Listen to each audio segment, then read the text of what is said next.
So you've probably seen this week's verse, right? Yeah. On a coffee mug, maybe a bumper sticker. Yeah, usually with like a very nice flowing cursive font. My grace is sufficient for you. For my power is made perfect in weakness. 2 Corinthians 12:9. It sounds so, comforting, but we have a whole stack of sources here that argue if you just see it as that sticker verse, you are missing the entire punchline.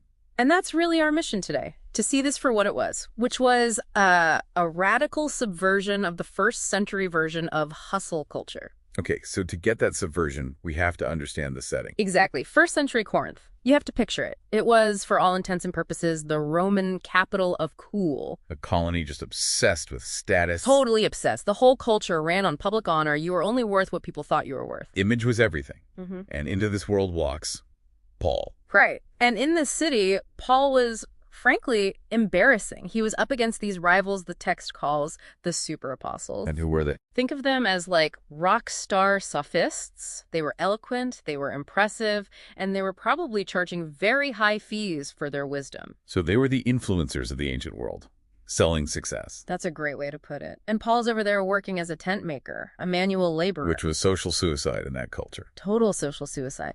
But it gets even more interesting when you look at Roman ideas of masculinity. The idea of virilitas. Yes, defined by being impenetrable, in control. A man was never a victim. But Paul's resume, it's just a list of beatings, shipwrecks, and he even talks about escaping Damascus in a basket. And that is the key detail. See, in the Roman army, the highest military honor It was for the first soldier up the wall, right? To conquer a city. The ultimate display of strength. And Paul brags about being lowered down a wall in a basket to run away. He's deliberately flipping the entire hero narrative on its head. He frames himself as weak by their standards because he just refuses to play that game. Which brings us to the core of it. The thorn in the flesh. Now, whenever I hear thorn, I'm thinking of, a rose bush, a splinter, a little annoyance. But the Greek is much more violent. The word is skalops. Skalops. And it doesn't mean a splinter. It refers to a stake or an instrument of impalement. The sources are clear. This wasn't annoying. It was agonizing.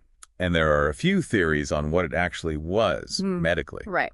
One is chronic ophthalmia, which isn't just bad eyesight, but a pus-filled infection that would have made him hard to even look at. Or it could have been malaria, which the headaches feel like a hot bar going through your skull. Or even epilepsy. But whatever the diagnosis, the function was clear. It was a spiritual ballast.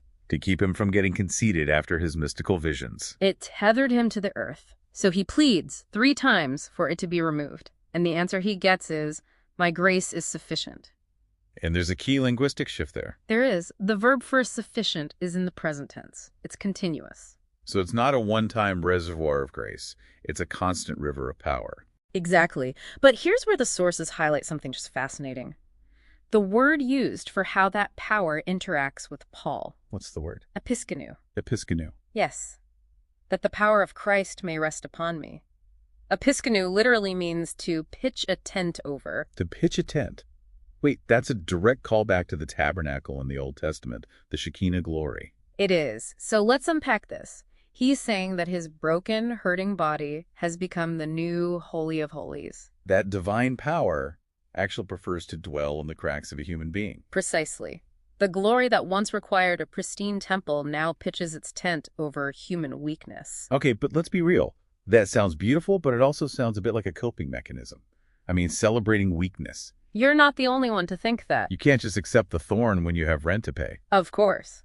And the philosopher Friedrich Nietzsche famously called this whole idea slave morality. He thought it was anti-life, just a way for the weak to resent the strong. But looking at our other sources, the ones in the modern workplace, that strength-only mindset isn't working out for us either. Not at all.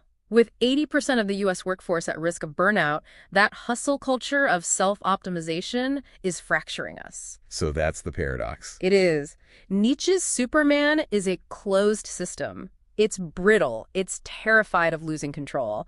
Paul's weak man is an open system. By admitting you're insufficient. By accepting the thorn, you become receptive to a power source that isn't just you.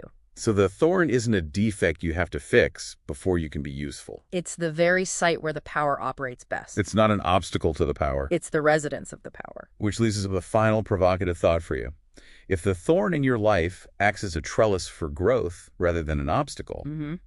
what perceived weakness in your own life might actually be your greatest source of resilience? It really changes how you look at your scars. Thanks for diving in with us.